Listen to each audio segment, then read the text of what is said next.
Admiral Lisa Parker stood on the bridge of the TES Vengeance and watched the countdown timer reach 0. The 72-hour deadline had passed 3 hours ago, and the Galactic Council fleet was finally moving toward human space. Lisa had been waiting for this moment for months, and she felt strangely calm now that it was actually happening. The Vengeance was not a pretty ship by galactic standards. Where most alien vessels were smooth and elegant with flowing curves and bright colors, human warships looked like flying weapons. The Vengeance was all sharp angles and armor, plating with gun barrels sticking out at every angle. The aliens thought human ships were ugly and primitive. They were about to learn that ugly and primitive could also mean extremely deadly. "Admiral, incoming transmission from Earth Command," reported Communications Officer Troy Adams from his station. The young man's voice was steady, but Lisa could see the tension in his shoulders. Everyone on the bridge knew what was coming next. "Put Admiral Williams through," Lisa ordered. The main screen flickered and showed the familiar face of Admiral Scott Williams broadcasting from Earth Command Central. Behind him, Lisa could see dozens of officers working at computer stations that were processing data from across human space. "Lisa, you have full authorization for Operation Thunderstrike," Scott said without any greeting. "All human forces are now weapons free. Show these aliens what happens when they threaten Earth." "Understood, Admiral Williams," Lisa replied. "Thunderstrike is now active."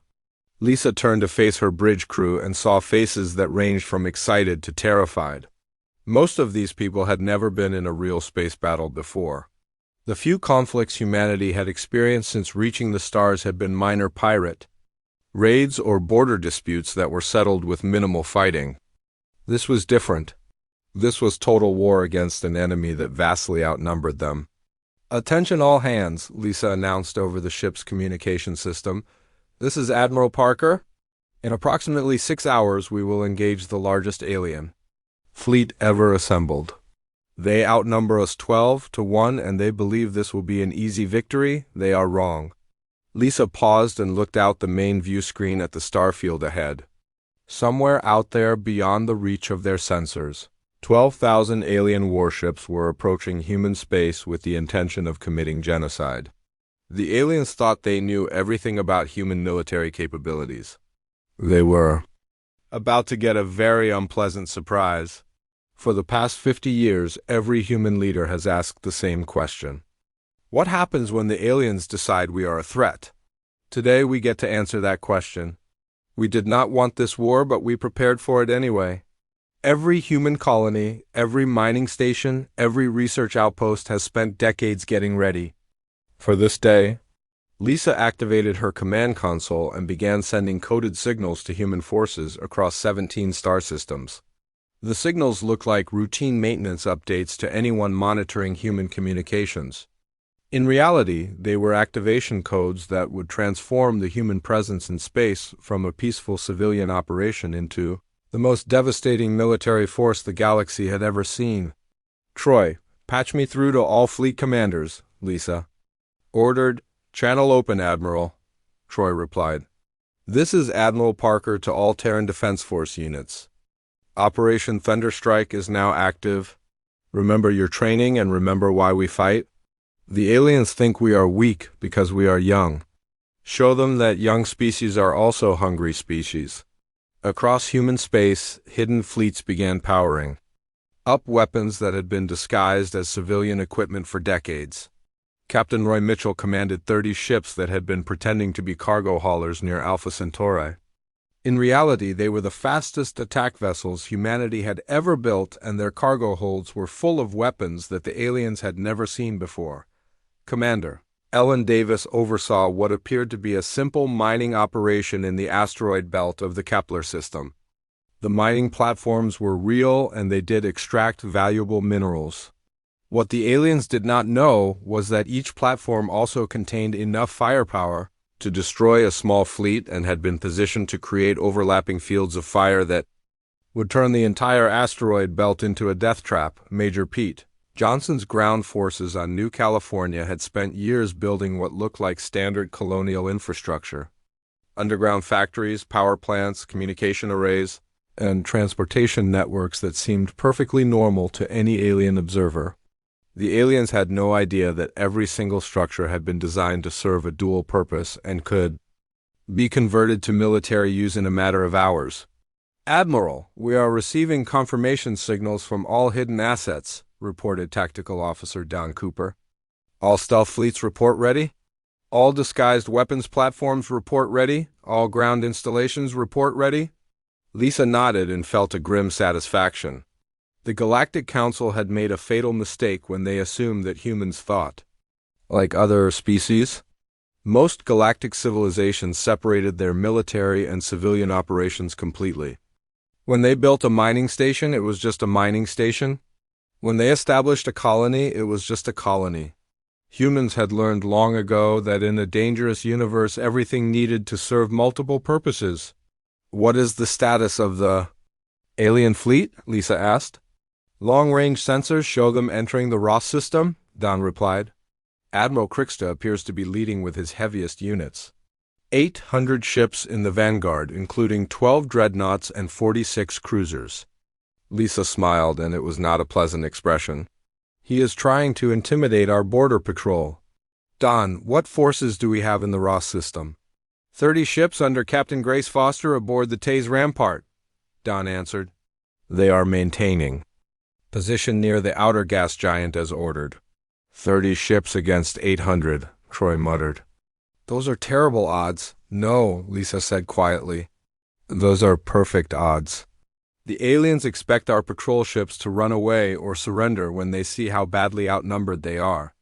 They have no idea what human ships are actually capable of when we stop pretending to be harmless traitors." Lisa activated her personal communication link to Captain Foster.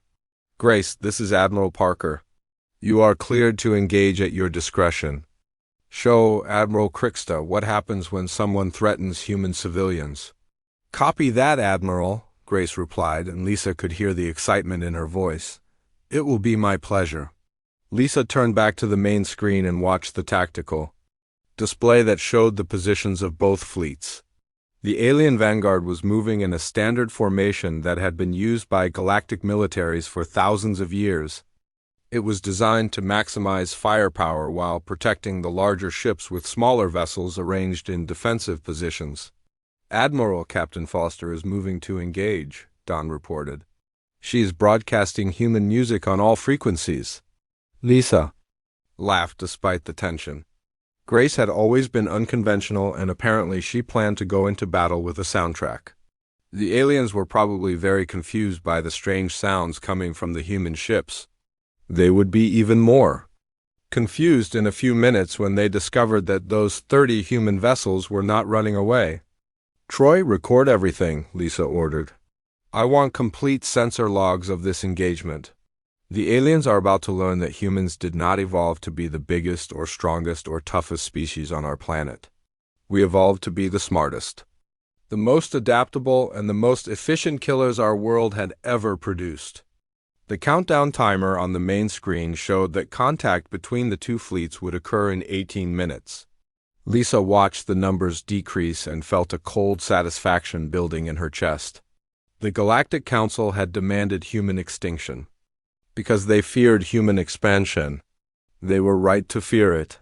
But they had made the mistake of thinking that fear was a weakness rather than a strength. In 18 minutes, Admiral Kriksta and his 800 ships were going to discover that when humans were cornered, they did not surrender or flee. They evolved. And today the galaxy was going to see exactly what humans had evolved into during 50 years of hiding their true capabilities, the war that would reshape. The galaxy was about to begin with 30 human ships charging straight into a force that outnumbered them more than 25 to 1. The aliens thought this proved human stupidity. They were about to learn it proved something much more dangerous. Captain Grace Foster watched through her ship's main view screen as 800 alien warships approached her small patrol force. The enemy fleet looked impressive with their sleek hulls gleaming in the light of the Ross system's star. Admiral Kriksta's flagship was a massive dreadnought that dwarfed any human vessel, and the smaller ships around it moved in perfect formation, Like a deadly dance. Grace smiled and turned to her weapons officer. Don, are our kinetic systems ready? All. Railguns charged and loaded, Captain, Don Cooper replied from his station. Mass drivers are online and we have full magazines of tungsten rods. The aliens are about to get a physics lesson. Grace nodded and opened a channel to her small fleet. The TES Rampart and 29 other human ships were about to face odds that should have been impossible to overcome. Any sane military commander would have ordered an immediate retreat to preserve their forces for a more favorable engagement. Grace was not feeling particularly sane at the moment. All ships, this is Captain Foster, she announced. Today we show the galaxy what humans learned during millions of years of evolution on a world that tried to kill us every single day. We are not the biggest predators in space and we are not the strongest. But we are the smartest and we are definitely the most stubborn. Grace could see the alien fleet changing formation as they detected the human ships. Admiral Krixta was probably expecting the humans to turn and run when they saw how badly outnumbered they were. Instead, the human ships were accelerating directly toward the alien formation while broadcasting human music at maximum volume. Captain, the aliens are trying to communicate with us, reported Communications Officer Amy Roberts. Admiral Krixta is demanding our immediate surrender. Tell the Admiral that humans do not surrender to genocidal maniacs, Grace replied, and increase the volume on that music. I want them to hear every note. The alien fleet was now close. Enough for detailed scans, and Grace studied the enemy formation with interest. The aliens were using standard galactic battle tactics that had not changed significantly in thousands of years. Large ships in the center with smaller vessels arranged in protective screens around them. Energy weapons charged and shields raised to maximum power. It was textbook military doctrine that had won countless battles across the galaxy. It was also completely useless against human weapons. Don, target their flagship first, Grace ordered. I want Admiral Krixta to understand what he is dealing with before we destroy his entire fleet. Targeting the alien dreadnought, Don confirmed. Railgun solution locked. Tungsten penetrators ready? Grace watched the range counter decrease and felt the familiar calm that came before combat. The aliens had made several critical mistakes in their understanding of human military capabilities. They assumed that because human weapons looked primitive, they were less effective than advanced energy systems. They thought that because human ships were smaller, they were weaker. Most importantly, they believed that because humans were a young species, they would fight like other young species had fought in the past. Fire, Grace commanded. The Tase Rampart shuddered slightly as her main railgun launched a tungsten rod at 30% of light speed directly at the alien flagship. The projectile was invisible to the naked eye, but Grace could track it on her tactical display. As it crossed the space between the two fleets in less than 3 seconds, Admiral Krixta's shields were designed to deflect or absorb energy weapons. Plasma bolts, laser beams, particle cannons, and fusion torpedoes were all standard galactic weapons that shields had been developed to counter over thousands of years. But the alien shields had never encountered a solid projectile moving at relativistic speeds. The tungsten rod passed through the alien shields as if they were not there and struck the dreadnought's armored hull with the force of a small nuclear weapon. The impact created a hole 10 meters wide that went completely through the ship from bow to stern. Atmosphere and debris exploded out of both ends of the hole in brilliant streams that were visible across the entire battle area. Direct hit on the alien flagship, Don reported with satisfaction. Their shields did not even register the impact. The projectile went straight through their main reactor and engineering sections. Grace watched as the massive alien dreadnought began to list to one side with fires burning inside the hull. Emergency lights flickered along the ship's length, and she could see smaller vessels moving to assist the crippled flagship. Admiral Krixta was probably wondering what had just happened to his most powerful warship. All ships weapons free, Grace announced to her fleet. Show them what kinetic warfare really means. 30 human ships opened fire simultaneously and space filled with invisible death. Railguns, mass drivers, and kinetic torpedoes launched. projectiles at speeds that alien technology had never been designed to counter. The aliens had spent centuries perfecting energy shields and defensive systems that were completely useless against solid matter moving at relativistic velocities. "Captain, the alien formation is breaking apart," Amy reported. "Multiple ships showing critical damage. They seem unable to defend against our weapons." Grace was not surprised. Humans had learned early in their space exploration that while weapons were flashy and impressive, sometimes the simplest solutions were the most effective. A chunk of metal moving fast enough would go through almost any defense, and the kinetic energy released on impact was devastating. "Captain Foster, this is Colonel Amy Roberts on New California," came a transmission from the planet below. "We are detecting massive energy signatures from the alien fleet. It looks like they are trying to call for reinforcements." Grace smiled grimly. The aliens were finally starting to understand that they had made a serious mistake. "Colonel Roberts, you are cleared to implement Protocol 7. Show them that humans do not just live on garden worlds." New California was barely habitable by most galactic standards. The planet was covered in ice and snow with temperatures that would kill most alien species in minutes. The Galactic Council had been surprised when humans chose to colonize such a hostile world, but they assumed it was just human stubbornness. They had no idea what humans could accomplish when they were properly motivated. "Protocol 7 is active," Colonel Roberts confirmed. "All hidden installations are powering up now." What Admiral Krixta saw next defied everything he thought he knew about human capabilities. The ice-covered planet below suddenly came alive with energy signatures as weapons. Platforms emerged from beneath the frozen surface, orbital defense stations that had been disguised as research facilities began tracking his ships with targeting systems that were far more advanced than anything in the galactic database. "Captain, we are detecting fusion reactors coming online across the entire planet," Don reported. "Those are not civilian power plants. The energy output is consistent with military-grade weapon systems." Grace laughed as she watched the tactical display update with dozens of new weapon signatures. "The aliens thought we were just miners and researchers trying to scratch out a living on a frozen rock. They never bothered to ask why humans would choose to live in such a terrible place. The answer was simple. Humans chose hostile environments because they were excellent places to hide military installations. A planet that most species considered uninhabitable was the perfect location to build weapons that could destroy entire fleets. The extreme cold meant that thermal signatures were easy to mask, and the harsh conditions kept casual observers away." "Captain, the alien fleet is trying to withdraw," Amy reported. "Multiple ships are moving away from the planet and requesting permission to retreat." "Negative," Grace replied. "They came here to commit genocide. They do not get to leave just because they realized it was harder than expected." Grace opened a channel to all human forces in the system. "All units, implement the Hannibal Protocol. These aliens wanted to hunt us to extinction. Time to show them what apex predators really look like." The aliens had made one final mistake in their assumptions about human warfare.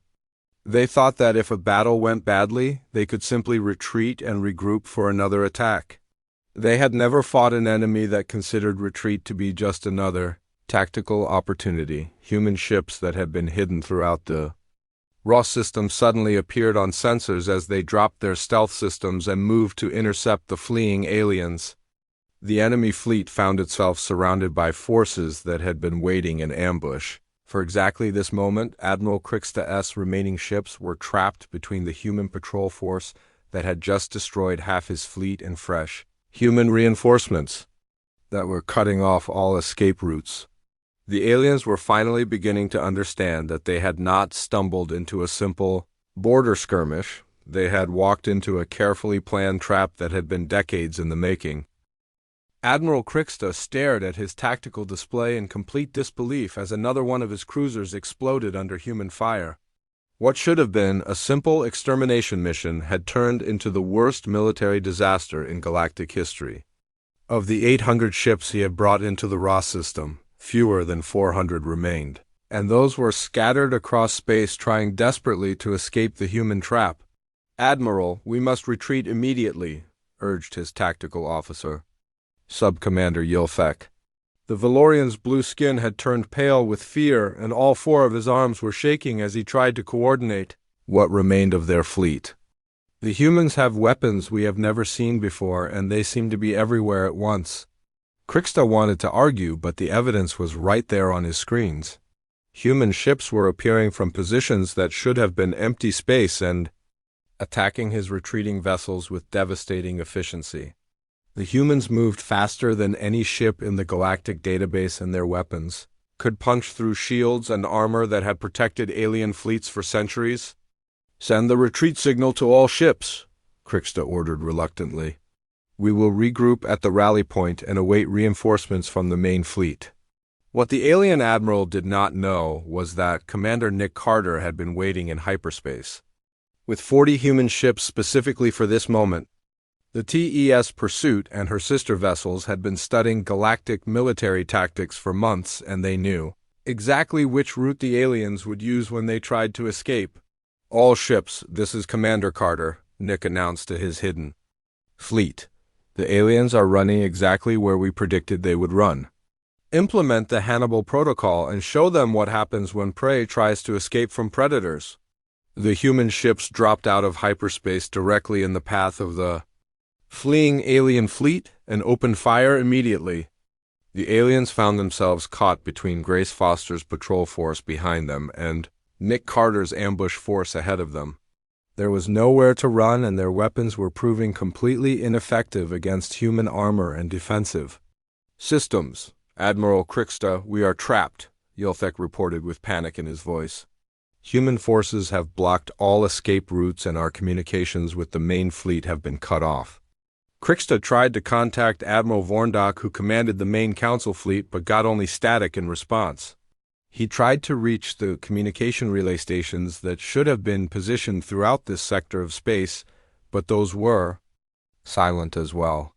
It was as if the entire galactic communication network had simply stopped working. The truth was even worse than Kriksta imagined. Captain Frank Miller and the crew of the TES Shadow Strike had spent the past 6 months infiltrating deep into council space and systematically destroying every communication hub, supply depot, and coordination center they could find. The Galactic Council's ability to coordinate their massive fleet had been eliminated before the first shot was fired. "Captain Miller, this is Admiral Parker," came a transmission from the human flagship. "What is the status of Operation Silent?" "Thunder?" Frank smiled as he watched another alien communication satellite burn in the light of a distant star. "Phase 2 complete, Admiral. The galaxy is deaf and blind. The Council cannot coordinate their remaining forces, and they have no idea what is happening to their fleets." Lisa Parker nodded with satisfaction from her position on the bridge of the Tay's Vengeance. The humans had learned from studying every major space battle in galactic history that communication was the key to coordinating large fleets. Cut off the enemy's ability to talk to each other, and even the most powerful force became just a collection of individual ships that could be defeated one group at a time. "Excellent work, Frank," Lisa replied. "Begin Phase 3. Hunt down their supply convoys and make sure they cannot resupply or refuel." Back in the Ross system, Admiral Kriksta watched helplessly as his fleet was systematically destroyed by human forces that seemed to multiply every time he looked at his sensors. The aliens had brought 12,000 ships to this war, confident that sheer numbers would guarantee victory. They were discovering that numbers meant nothing when the enemy could see everything you were doing while remaining invisible themselves. "Admiral, incoming transmission from the human forces," Yelfek reported. "They are offering to accept our surrender." Kriksta considered the offer for exactly 3 seconds before rejecting it. No alien commander in galactic history had ever surrendered to a primitive species, and he was not going to be the first. "Tell the humans that the Rixtai hegemony does not surrender to inferior beings." "Very well," came the calm reply from Captain Foster. "In that case, we will continue the demonstration." What followed was not a battle, but a methodical execution. Human ships moved through the remaining alien vessels like sharks among wounded fish. Every time an alien captain tried to coordinate a counterattack, the humans seemed to anticipate it and respond with overwhelming force. It was as if they could read alien minds and predict every tactical decision before it was made. The reality was simpler and more terrifying. Captain Ben Hayes and his intelligence team had been monitoring alien communications for so long that they understood galactic military doctrine better than most alien commanders did. Human computers had analyzed millions of hours of alien tactical discussions and identified every standard response to every possible situation. Captain Hayes, this is Admiral Parker, Lisa transmitted to the intelligence vessel hidden in the asteroid belt. Are you getting good recordings of this engagement? Every detail, Admiral, Ben replied. Our analysis shows that alien tactical responses are completely predictable once you understand their command structure. They have not changed their basic strategies in over 1,000 years. Lisa was not surprised. The Galactic Council represented species that had dominated space for millennia, and they saw no reason to change tactics that had worked for so long. They had never encountered an enemy that studied their methods and developed specific counters to every standard maneuver. Admiral, we have a problem, reported Troy Adams from the communications station. Long-range sensors are detecting the main Council fleet moving toward human space. Admiral Vorndok has over 9,000 ships, and they will reach the outer colonies in 18 hours. Lisa smiled coldly. No, Troy, Admiral Vorndok thinks he has 9,000 ships, but half of those are supply vessels and troop transports that are useless in a space battle. He is also moving his fleet in a standard formation that we have been studying for months. Lisa activated her command console and began transmitting new orders to human forces throughout their territory. What Admiral Vorndok did not know was that every human colony, mining station, and research outpost had been designed from the beginning to serve as a military strongpoint when necessary. All human installations, this is Admiral Parker. Operation Fortress is now active. Prepare to show the aliens that humans do not just live in space, we own it. Across 17 star systems, civilian facilities began transforming into military installations. Mining platforms revealed hidden weapons that had been disguised as or processing equipment. Research stations activated defensive systems that had been camouflaged as scientific instruments. Orbital habitats deployed fighter squadrons that had been stored in cargo bays disguised as supply containers. Troy, send a message to President Foster on Earth, Lisa ordered.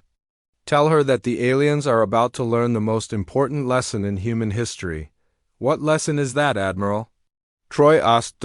Lisa watched the tactical display that showed human forces moving into position throughout their territory and felt a cold satisfaction building in her chest. That when you threaten human children, you do not get to choose how the parents respond. The Galactic Council wanted to exterminate us because they were afraid of human expansion.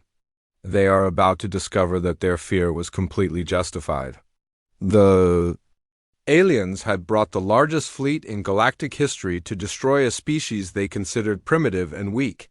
Instead, they had awakened something that would hunt them to the edge of known space and beyond. The Galactic Council had issued an ultimatum expecting swift compliance or quick victory. They were about to learn that humans specialized in third options that nobody else had thought of. Admiral Vorndok and his 9,000 ships were flying straight into a trap that had been 50 years in the making, and they had no idea what was waiting for them in the darkness between the stars. 6 months after the failed ultimatum, Ambassador Jake Morrison stood once again in the crystal chamber of the Galactic Council, but everything had changed. Where once 43 alien species had united to threaten humanity with extinction, now only 7 species remained in the Council, and they were the ones facing demands from Earth. Jake looked around the nearly empty chamber and felt a mixture of satisfaction and sadness. The war had been brutal and swift, but it had also been completely unnecessary. If the aliens had simply treated humans as equals instead of seeing them as a threat, none of this would have happened. But the Council had chosen extinction over cooperation, and humanity had given them exactly what they asked for, Captain. Susan Clark stood beside Jake wearing the new uniform of the Terran Diplomatic Corps.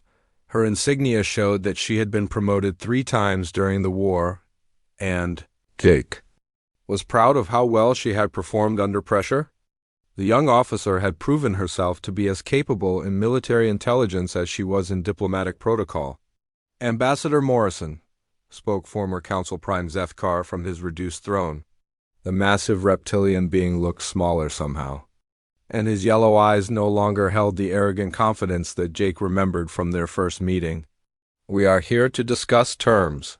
Jake nodded politely, but his expression remained cold. "Indeed we are, Councilor Zethkar. The Terran Empire has reached several decisions regarding the future of this galaxy, and we felt it would be courteous to inform you of our intentions." The few remaining council members shifted nervously in their seats. The Valorians, who had once spoken so confidently about human inferiority, now whispered among themselves in worried tones. The insect creatures from the hive worlds clicked their mandibles in patterns that Jake had learned indicated extreme stress. Even the energy beings from Nexus Prime flickered more dimly than they used to. Species that participated in the attempted genocide of human civilians will face military occupation until full reparations are complete, Jake announced in the same calm tone he had used 6 months ago when rejecting their ultimatum. "This includes the surrender of all military vessels and the placement of Terran governors on your homeworlds." "And if we refuse?" asked Councilor Vexful of the Valorians, though his voice lacked any trace of the hostility. Jake remembered. Susan stepped forward and activated a holographic display that showed the current state of the galaxy. Red markers indicated former council worlds that were now under direct Terran control.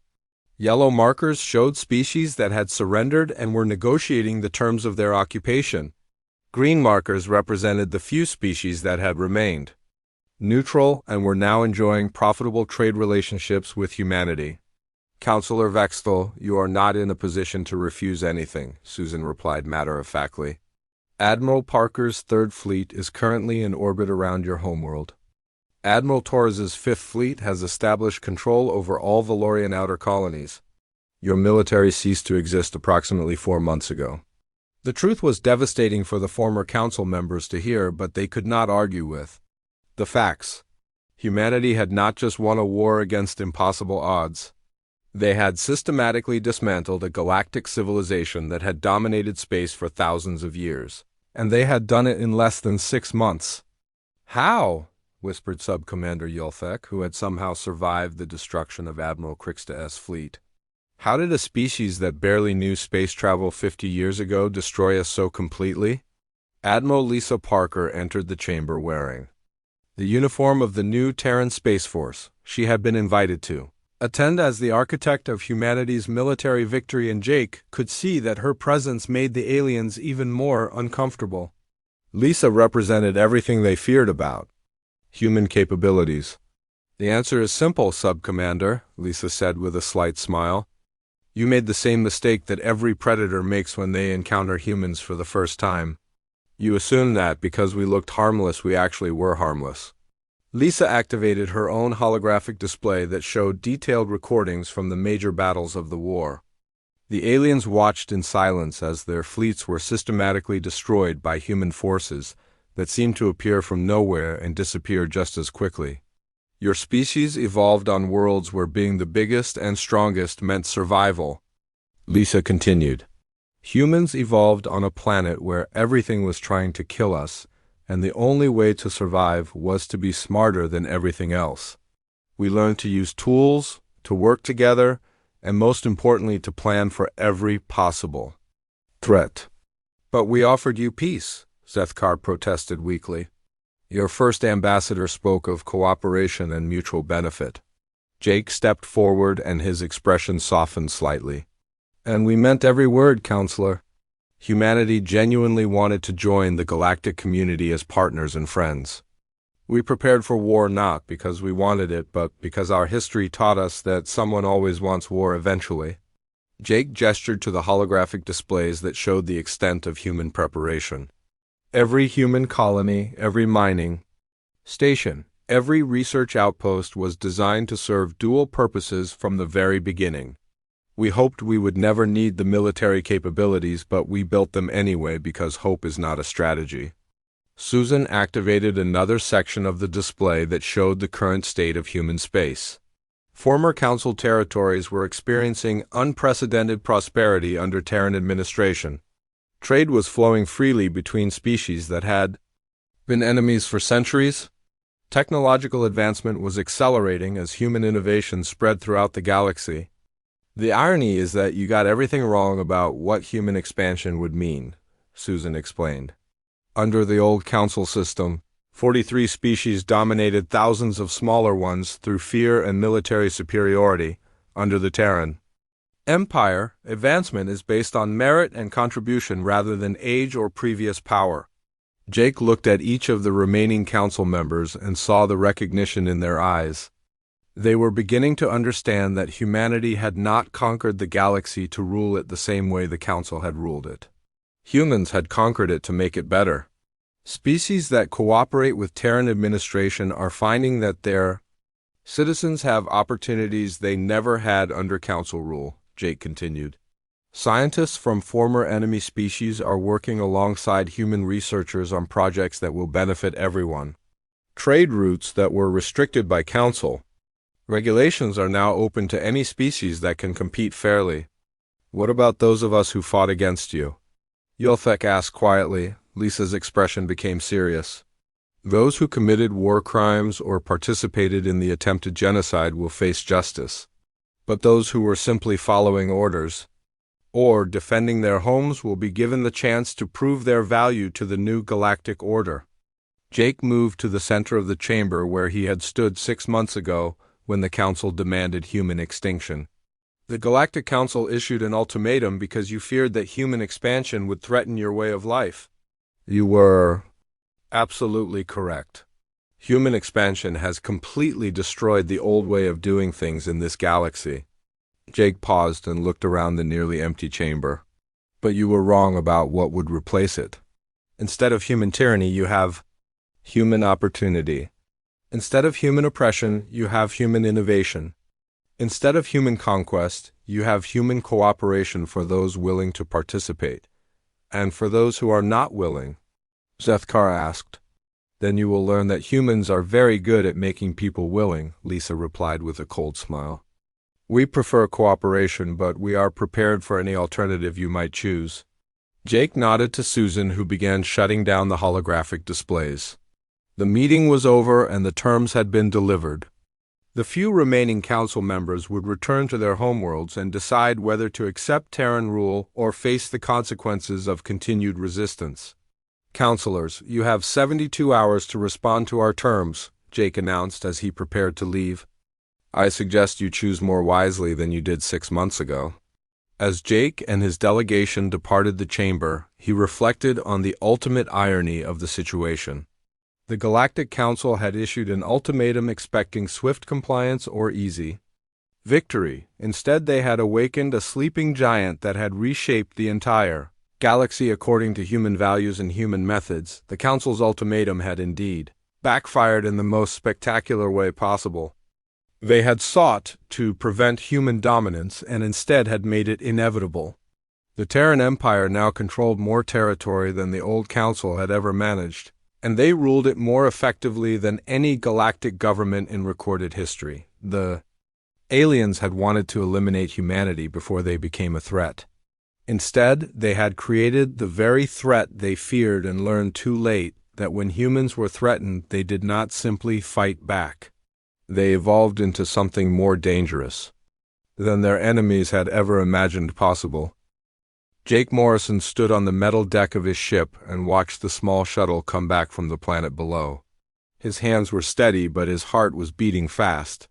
3 days ago, they had found something on Kepler 442b that should not exist, something that made him question everything humans knew about space and their place in it. The shuttle doors opened with a soft hiss, and Dr. Lisa Hayes stepped out.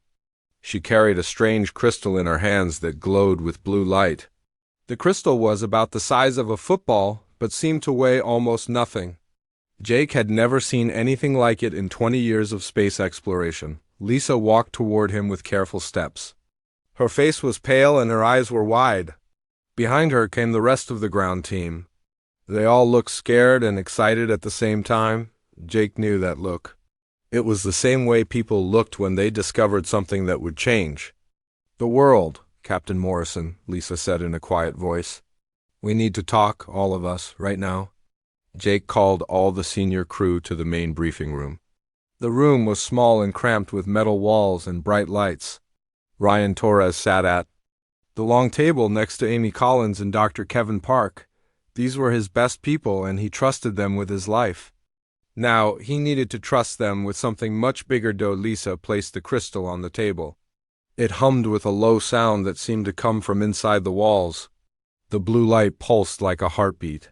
Jake felt the hair on his arms stand up when he got close to it. This came from the structure we found in the Northern Valley, Lisa began. At first, we thought it was just ruins from some dead alien race. But it's not ruins at all. It's still working, still connected to something huge. She touched a small panel on the crystal, and the lights in the room dimmed. Suddenly, the air above the table filled with images and text in languages Jake had never seen before. The words moved and changed like living things. What are we looking at? Jake asked. Kevin leaned forward and adjusted his glasses. It's a communication system, but not just any communication system. This thing is connected to thousands of other systems across the galaxy. Maybe millions. The images changed and showed star maps with lines connecting different systems. Jake recognized some of the stars, but many were too far away to see from Earth. The network covered more space than humans had ever dreamed of exploring. There's more, Lisa said. Her voice was shaking now. This network belongs to something called the Galactic Council. They've been watching us for a very long time. Amy Collins had been quiet until now, but she suddenly sat up straight. Watching us? What do you mean watching us? Lisa touched the crystal again, and the images changed. Now they showed Earth, not the Earth of today, but Earth from thousands of years ago, images of early humans hunting with spears, images of the first cities, images of the first rockets launched into space. Everything was there in perfect detail. They have records of our entire history, Lisa explained. From the time we first made fire until last week, they know everything about us. Jake felt cold, sweat on his forehead. Why? Why have they been watching us? Ryan Torres had been studying the alien text that kept scrolling past. I think I'm starting to understand some of this writing. The patterns are similar to mathematical formulas. Give me a few minutes. While Ryan worked on the translation, Lisa showed them more images from the crystal, pictures of other alien races, beings made of light and energy, creatures that look like living rocks, things that might have been machines or might have been alive. It was impossible to tell. How many different species are there? Jake asked. At least 12 major ones, Lisa replied. Maybe more. They call themselves the Council of Elders. They've been running the galaxy for over 50,000 years. Amy was looking at the star maps with growing alarm.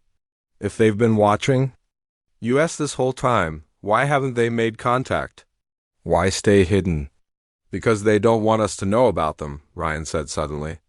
He had been scribbling notes and now he looked up with a grim expression.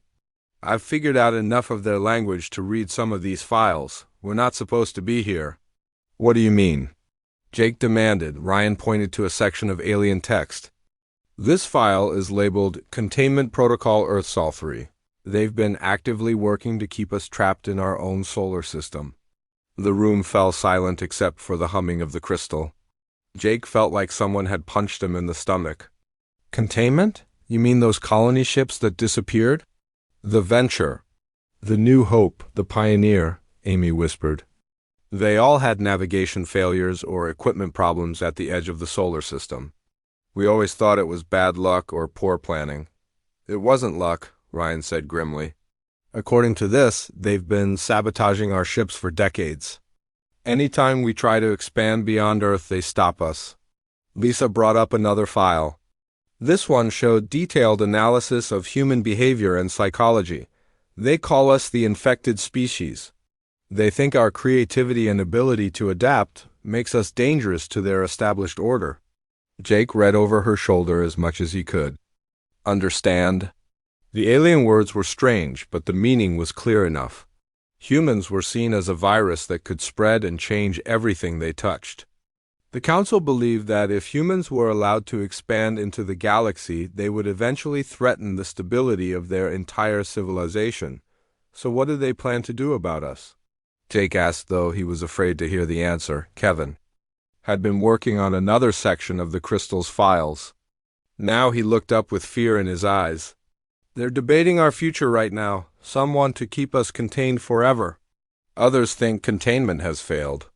And what's the alternative to containment? Amy asked. Kevin swallowed hard before answering. Complete elimination of the human species. The crystal pulsed brighter and new text appeared. Ryan quickly translated the key phrases. There's going to be a vote soon, maybe in the next few weeks. They're going to decide whether to let us live or wipe us out completely. Jake stood up and walked to the small window that looked out into space. Stars that had seemed friendly, before now felt cold and threatening. Somewhere out there, ancient beings were deciding whether humanity deserved to exist. How long do we have? He asked. Based on their debate schedule, maybe a month, Lisa replied. 2 months at the most. Jake turned back to his crew. These people had followed him across space to explore new worlds and make new discoveries. Now they had discovered something that could mean the end of everything they had ever known. But they had also discovered something else. They made one mistake, Jake said slowly. They let us find this crystal. They let us see their network. Now we know about them, but they don't know that we know. Ryan caught on first. You mean we have access to their communication system? More than that, Jake replied. We have access to everything, their star maps, their technology, their plans, their weaknesses. Amy stood up with excitement in her eyes. We can warn Earth, we can prepare. We can do more than that, Jake said with determination. We can make sure that when they vote on our future, they're voting on a species that's ready to fight back. The crystal hummed louder as if responding to their words. In its blue light, Jake could see the faces of his crew. They were scared, but they were also angry. And anger could be a powerful weapon when used correctly. Set course for Earth, Jake ordered. Maximum speed. We have work to do.